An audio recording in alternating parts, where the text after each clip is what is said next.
Bukowsky of Muscle Insider, and we're here today with a couple of legends in bodybuilding.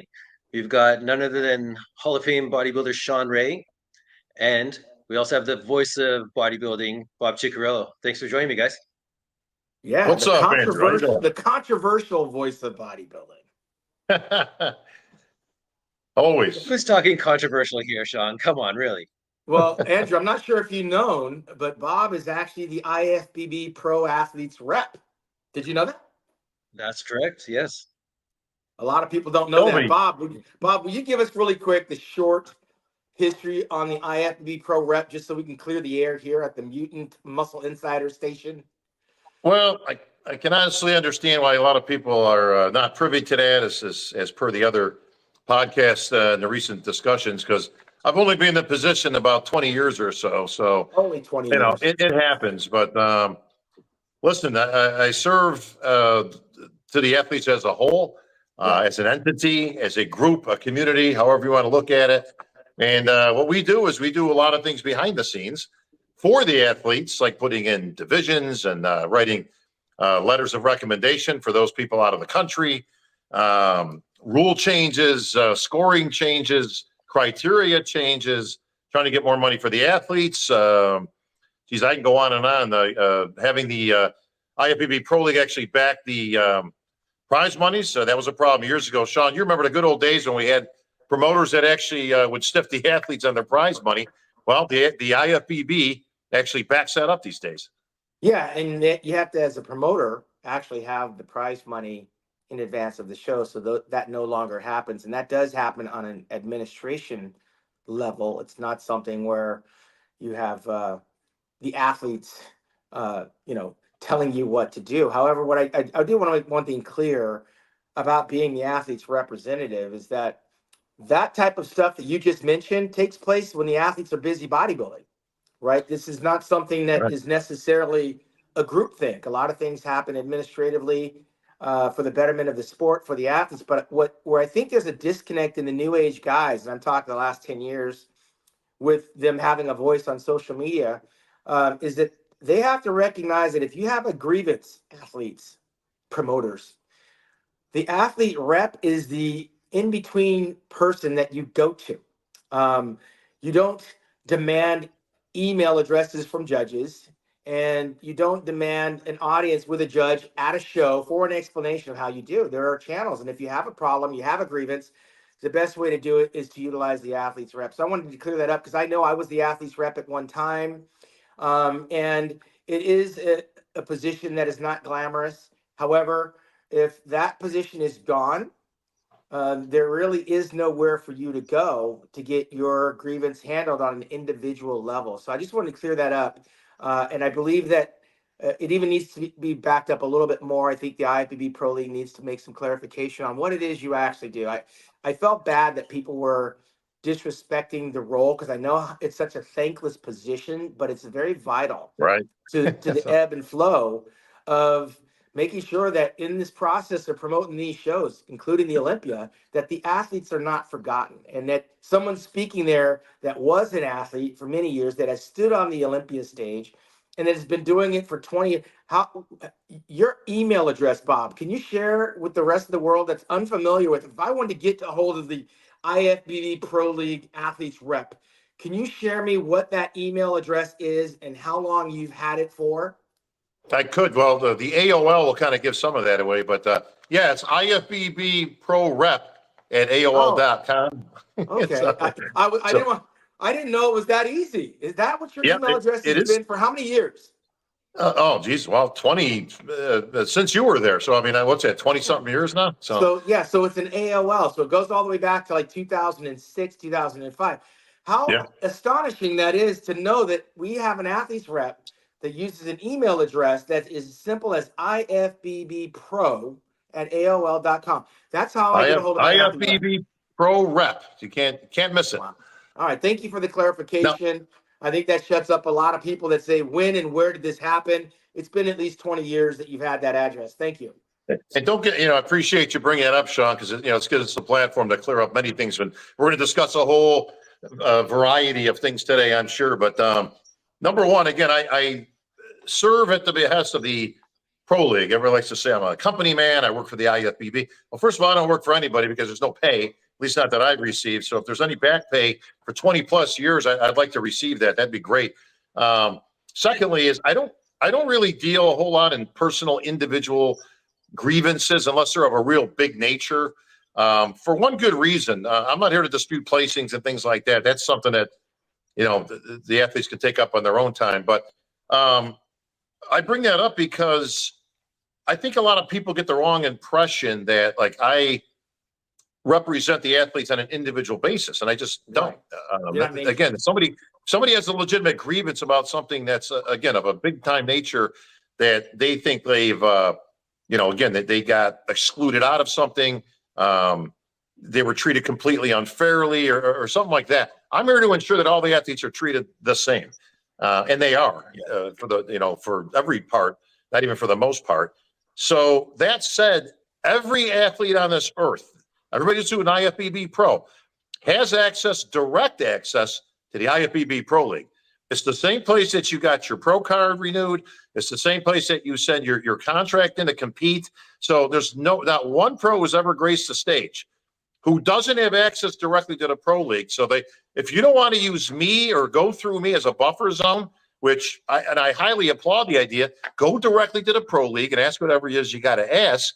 And, they can give you a direct answer from them. If you think it's something that you don't want your personal name out there for, something behind the scenes, but by all means, you can reach out to me and I will certainly look into things. But that's about the extent of what that does. Yeah. And to be clear, and I know, Andrew, this might be all breaking news to you. The athlete's rep is not there as a mouthpiece for an athlete that's disputing a placement that was a final decision by a collective panel of qualified professional and amateur judges. That's not what the athlete rep is there for. If you got disqualified from a contest and you didn't think it was fair, that athlete rep would step in. If you get a check that bounced, if you don't get paid, if you feel excluded, or if there was a fight, or if there was a disagreement, that's where the athlete rep comes in to argue something. Or if you have an idea that might be beneficial and novel, that might be a good time to handle your IFBB rep. But at a bodybuilding show where a placement is final, the place to go is to that head judge and deal with that judging panel, not to the IFBB athletes rep. That's not what their athletes rep is for. By the way, Shawn and Andrew, if I could just put a lid on this before we move on to some more interesting and final, some fun stuff to cover. This is not a union job, by the way. I know a lot of people are out there speculating, well, the athletes don't vote and who voted you in and all these other questions that have come up. This is not a union rep job, okay? This is not voted on by the athletes every year. This isn't that type of a position. That would be more of a union type thing, which we don't have and have never had, despite my efforts, 20 plus years ago, thinking that this would be a great thing for us to have. That's never happened. It's probably never going to happen. So I bring that up for the following. The pro league chooses to entertain an athlete's rep and somebody like myself who can voice for the athletes and bring up things in the athlete's best interest. They don't have to have this position. They don't have to entertain it. They don't have to have another one. I have said for years, I will gladly give up the throne. So anybody who would have it, okay, if they think that they can get anywhere or do better, but that's a question for the IFBB Pro League, not for me. I'm in this capacity at this point by proxy. I've been there for 20 years. We don't have official meetings anymore. We don't have that annual meeting at the Olympia anymore like we used to. There's no minutes being taken, those type of things. So it's an honorary position at best, and I still serve in that same capacity for the betterment of all the athletes. So for all those thinking that like I'm a union steward or that type of thing, that's not the way this works. So I hope that clears up some of the misinformation that's been out there, especially the past 2 weeks. But we got probably some more fun and interesting things to cover today, don't we, Andrew? I think so, yeah. So, I mean, I think everybody realizes that we're getting pretty close to Olympia hitting up here in just, man, less than a month. We're going to be hitting or seeing those athletes hit the stage. So, thought we'd do a couple of podcasts here, just going over kind of what we expect to see.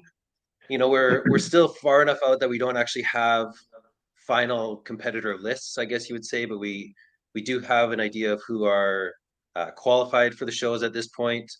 So if we look at our Ms Olympia, I think we figured, because we just had a Rising Phoenix happen a short time ago, August 24th. And there was some big shakeup that happened there with defending champion, four-time champion Andrea Shaw getting her championship taken away from Angela Yao. And man, she came and made a statement. What did you guys think of that?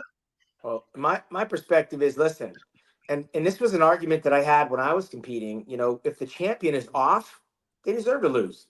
Andrea did what she did.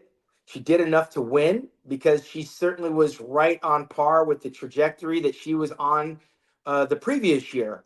But let's be honest, the champion was not on. Andrea Shaw won that show 4 times in a row. She showed up in what many would say would be her all-time worst shape, and she still got second place. That's how good she is.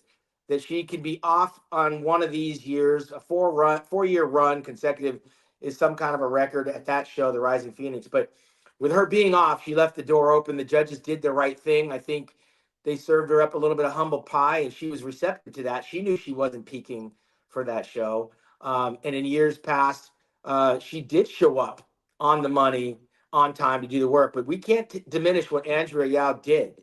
She did what Gunther Schlierkamp did circa 2002 at the GNC when he upset Ronnie Coleman, a reigning defending Mr. Olympia.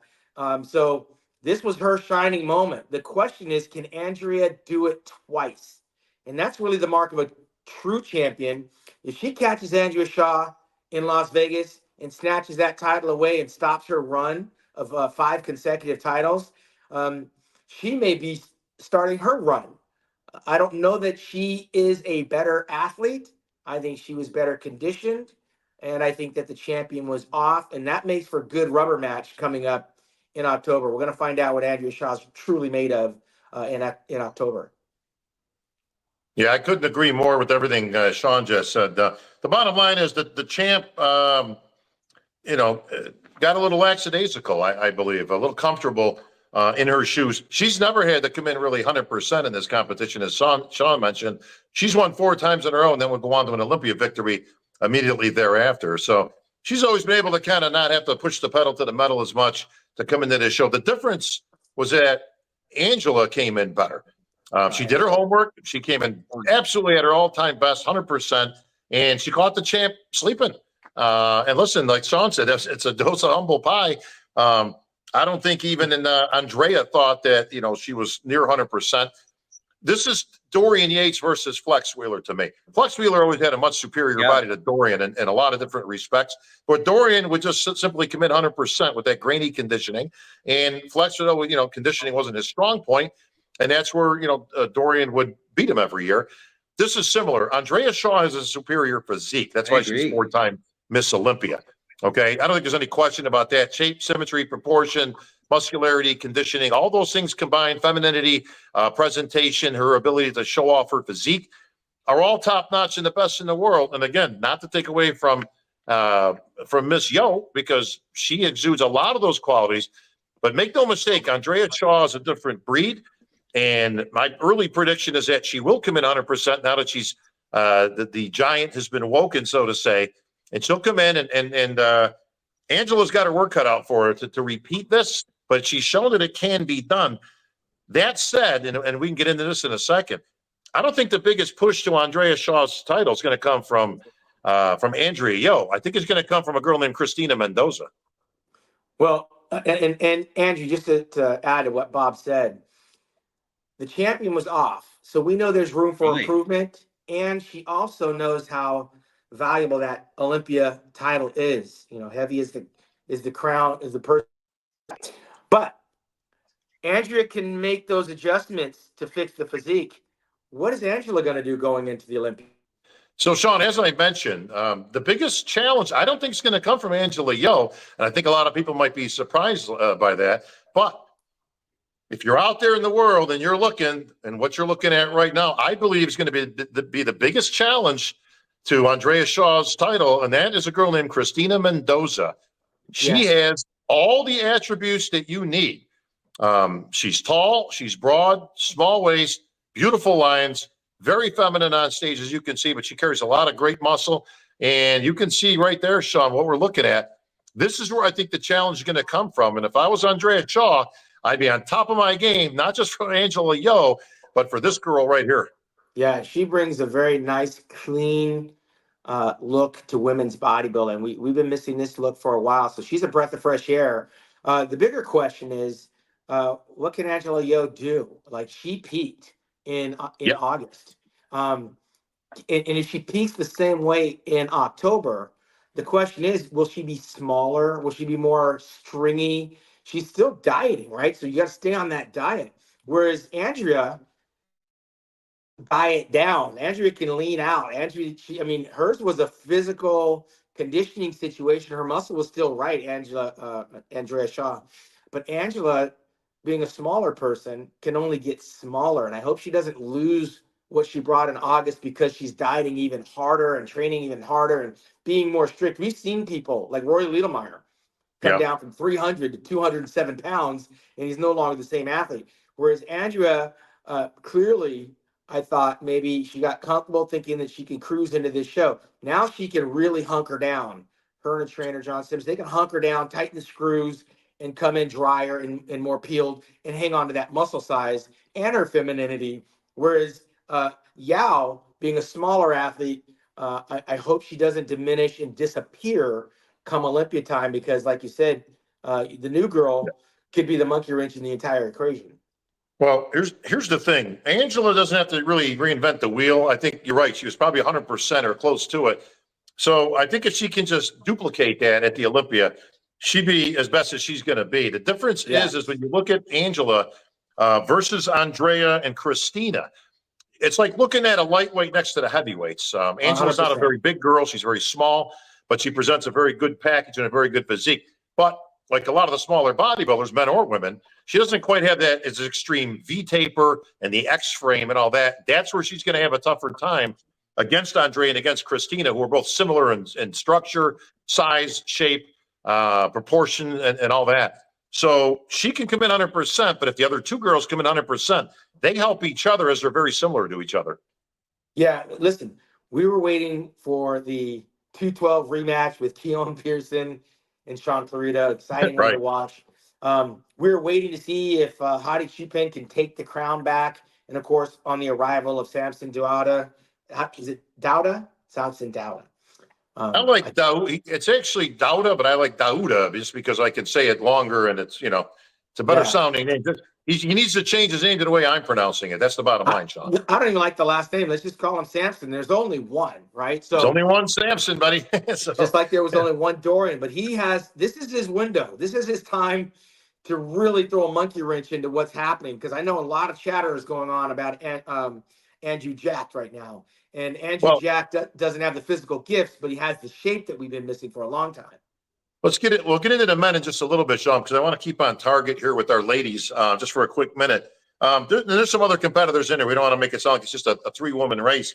There's a girl named Ashley Jones who's emerged, who's like a little Hercules out there. She's as small as Angela Yo is. She's even smaller than her. But wow, what a package she brings. But she does have the X factor and that great V taper and all that. A lot of muscle packed on her little frame. Conditioning has been her only problem. But if this girl can get that conditioning on par with the other girls, Ashley's very formidable. Yeah, it reminds me of like Andrea Blanchette. Remember, she won the short women's women's Olympia one year. Along, and there was only one Juliette Bergman. I mean, God bless Juliette. We missed those lines, and she was one of the smaller packages. But this girl has that type of capability to make that type of an impact. But she's got to arrive with both the conditioning to match her shape. Look at that shape right there, Sean. Yeah, look at that. Her shape is right. And when I see it, I think of Juliette Bergman, but the condition doesn't match up on the day. And if she brings both at the same time, she's gonna stand out in the crowd. Well, I tell you what I like. I like that we've got a variety of not only physiques, but like you said, new talent kind of pushing the women's bodybuilding, where this is kind of where if the sport's to survive, it needs talent like this on stage. All these girls beautiful, all of them very feminine. Again, it's very important, as we've talked about the history of women's bodybuilding many, many times, Sean, and what led to its demise years ago. it has to be a nice hybrid of feminine muscularity. That word can't be excluded, because the minute it's judged like the men, you get results like the men, and that ain't gonna ever fly, and it ain't gonna sell. No, I mean, and because you hear the extreme side, they always say, well, it's a bodybuilding show. It's about muscle. Yeah, it is to a degree, but when you're talking about women, there's a whole lot of other factors that go involved, that maybe the men don't have to worry about, because it is, on the men's side, it is about being big and muscular. Sure. The women, they got to focus more on their presentation. They've got to add a little bit of athleticism. And there's a finesse that the women have to bring. And so far, Andrea Shaw's been exemplary over the past 4 years. And I would not be surprised if we watch a fifth one come down the pipe. It's not going to be a shock or surprise at all that Andrea Shaw now is probably training with more vengeance on her mind than any of the Olympians, even though Angela Yao is riding that wave of the unthinkable, upsetting the champion like that. What I mean, she sent shockwaves through the women's bodybuilding industry. But these girls that are honorable mention, possible contenders, they're training just as hard. And the Olympia stage is where you really want to try to do it. And at the 60th anniversary, there's a lot riding on this Ms Olympia that you don't want to miss, and watching online. You need to be there.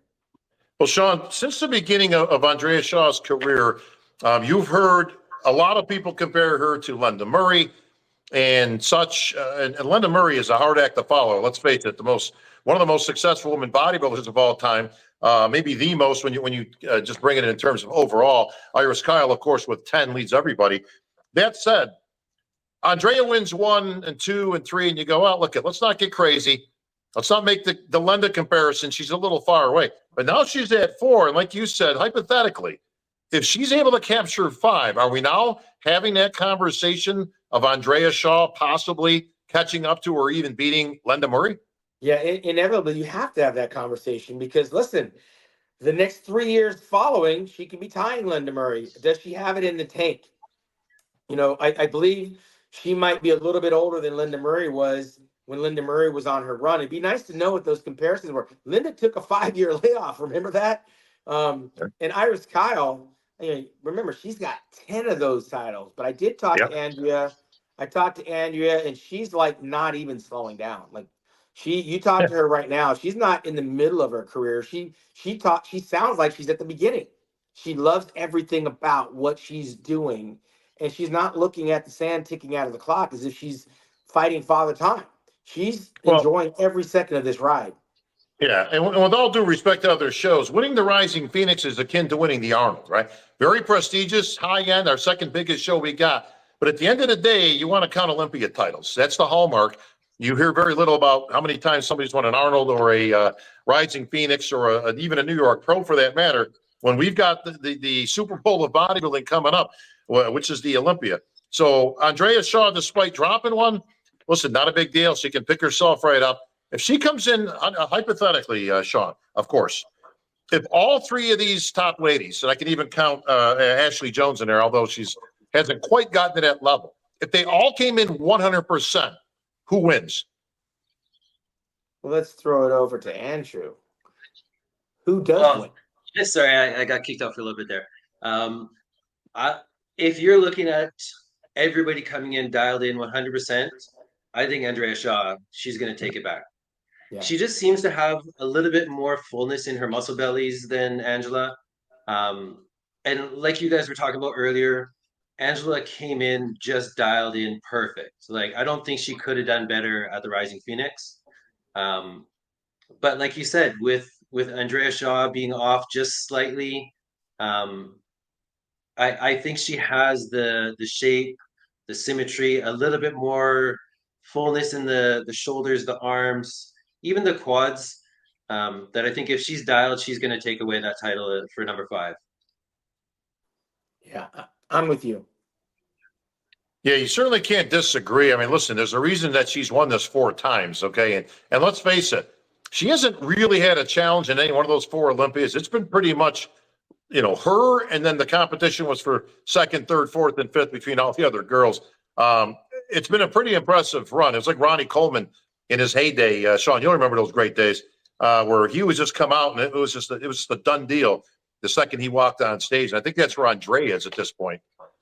She's right there with Sid Gillum. Let's not forget Sid Gillum's got 7 titles in the women's pro figure, and we're still looking for someone to challenge her. That's where Andrea is, and look, every champion has an off day. I mean, like I said, we started this talking about Gunther Schlierkamp made a name for himself, taking Ronnie Coleman out and getting $100,000 at the GNC Pro out in New Orleans. But that was it. That was his swan song. Ronnie Coleman, after that, went on to win another 4 Olympia titles. Yeah, Ronnie was only really challenged in 2 of his Olympias, and that was 2001, when arguably Jay Cutler might have taken that title off him. If Ronnie wasn't the incumbent champ at that point, I'm not so sure you didn't have a new champ. And like you said, against versus Gunther at the GNC Show of Strength, where he actually just flat out got beat. He came in way off, undersized for Ronnie. He dropped back down into the 240s somewhere, and Gunther was just huge. I mean, it was Don Youngblood versus Vince Taylor back in the day for all you bodybuilding historians, Shawn. I know you certainly remember that. Don Youngblood wasn't anywhere near Vince Taylor in terms of, his greatness of bodybuilding, but he caught the champ again, coming in a little bit complacent. Came up a little short, and he rightfully got the title that year. We've seen this happen. Don Youngblood and Angela Yao are both the Buster Douglas of bodybuilding. Well, we got analogies of analogies. This is awesome. That's where we're at right now. So the question is, can you do it twice? And that's where the women's bodybuilding has just gotten exciting, and it makes for a great precursor to what's going to happen at the Joe Weider 60th anniversary of the Olympia, October 11th and 12th in Las Vegas at Resorts World. Yeah, and I mean, I think a huge shout out has to go to Jake Wood to thank him. We saw women's bodybuilding step away for a while there, and it was Jake that really brought it back to the IFBB, and it's exciting. I don't know if it's almost more exciting than ever, So I'm excited to see these ladies back on stage again. Taking nothing away from Angela, she was phenomenal, but I do think Andrea, like you said, without her having to be challenged in the past, I really want to see what she's bringing to stage this year. I think we'll probably see a Andrea Shaw that we've never seen before.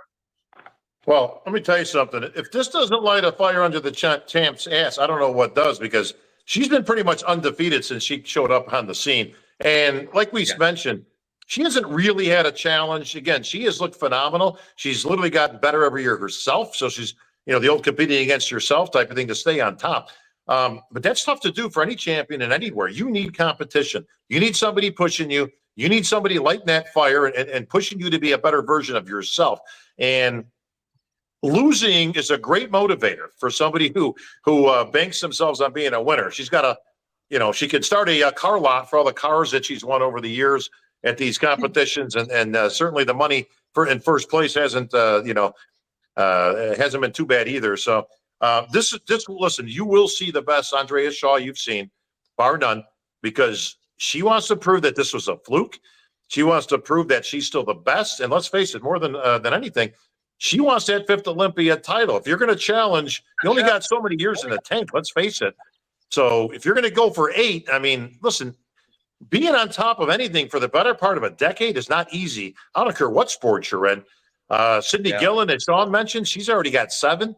She's looking at 8. Again, if she just shows up like Sydney Gillen, I don't see anybody beating her. So she said she wants 10, Shawn. You think she'll get there? That's possible, because the challenge in her division is not as great as the threat that Andrea Shaw's looking at. What we're not talking about is the elephant in the room. If Andrea Shaw gets beat again at the Olympia, are we writing her obituary? Is she on her way out? Because she'd have to wait until the Rising Phoenix of 2025 to try to get redemption. So this for her really is like career altering in terms of the trajectory and the mindset and the business and the belief and the discouragement and the bewilderment of maybe there's a change in women's bodybuilding. If she gets beat, she got beat in Rising Phoenix. If she gets beat in Las Vegas, Andrea Shaw may be having to think about what is she going to do with the rest of her career. Let me say this. Andrea Shaw controls her own destiny, Sean. We normally talk about men's bodybuilding. That's our forte. We talk about the Olympia and the top prospects. Samson Dauda is the same thing as Andrea Shaw when it comes to writing their own ticket. If Samson Dauda comes in 100%, he's Mr. Olympia. There's nothing Hadi Chupan can do. There's nothing Derek can do. There's nothing Nick Walker can do because he's better. He's put together better. He's got better symmetry. He's got better proportion. He's got better shape. His presentation is second to none out there. He's got the muscle. He's got the size. He looks like a Mr. Olympia. Andrea Shaw is the exact same thing in the women's category. They can't beat her at her own game. If she comes in 100%, it's over 100%. She's got number 5 in the bank. So she's in the driver's seat, John. I don't care coming off a loss or anything. That if she comes in, only she can beat herself by coming in off. And let's face it, we've only seen that one time, and it's not like she was way off. It's the fact that she came in off, and Angela Yo came in very on. So if that can happen again, Sean, I agree with you that would be not great for Andrea Shaw in her future, but it wouldn't write her off. But it's possible, but not probable. Well, to quote the great CEO, leader-in-chief of Mutant, it would be a total mindfuck for Andrea, for Andrea if she loses this contest, and then she's going to have to reevaluate where she goes from there. Yeah. You know, I think she'll be able to tighten it up. It was just a different ball game at that show. Like you said, she's never had someone come in that ready before to stand up against her. So I think she's to a new level. Well, like we mentioned, let's keep things real here. It's not like she blew it. I mean, listen, if she was 2% better, she wins again. I don't care. Again, if everybody's percentages aren't the same, okay? Yeah. And we've tried to explain this with the men's stuff as well over the years. Andrea Shaw doesn't need to be 100%. If she is, she's pretty much impossible to beat. But they're not all equal. Angela Yo has to be 100%, and she was, and that's why she rightfully won. Andrea Shaw can be, 95%, or whatever. We're just making up percentages, but you get the idea. Her 100% isn't equal to the other girl's 100%. A bodybuilder can be 100% like a Don Youngblood, who we mentioned.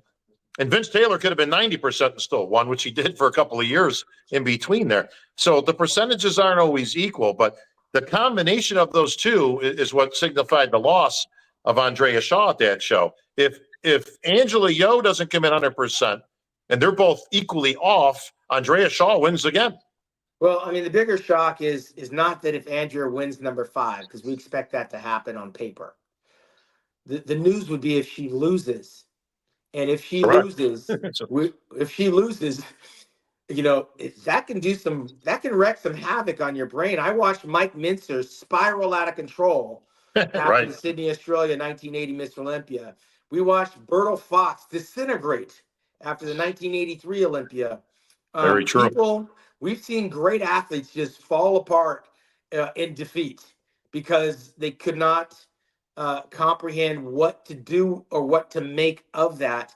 And Andrea Shaw, if she comes in her mind, but yet gets defeated, she could be questioning whether or not there's a system in place that no longer wants her to be the representative of the Miss Olympia. That's a real thing for an athlete. Yeah. You lose back-to-back championships. You start thinking there's a conspiracy. You start thinking they don't want me. Sean, let's face it, Bertil killed it back then. Yeah. I mean, he really killed it. That's why he ended up in jail for the next 20-something years. But that's a whole different story, my friend. But let's hope they all come in 100%, because I would love to see nothing more than a 4-girl showdown where they got to just have round after round, and Sandy just keeps calling them out. Great for the fans, great for the sport. At the end of the day, Sean, write it in right now. Bob Stradamus has spoken. Andrea Shaw wins number 5. I think we're all unanimous in that, and that's no slap in the face to the challengers. No, I agree. So I think it'll be exciting, but only time will tell. We're what are we, about 4 weeks out? So I think. Yeah. So, or not even. Yeah, right about We're there. right there. So, yeah, we'll see what happens on stage. So I think, like you said, we're pretty much unanimous thinking Andrea Shaw has the edge here, as long as she can come in dialed in. But we'll see. So I appreciate you guys joining us today, and let's do this again soon. Maybe we'll cover off the next category. This is You Andrew got it. Bukowsky, Thank you, Muscle Andy. Insider. We got Shawn Ray, Bob Cicherillo signing out. Thanks, guys. Throw it up there, Bob.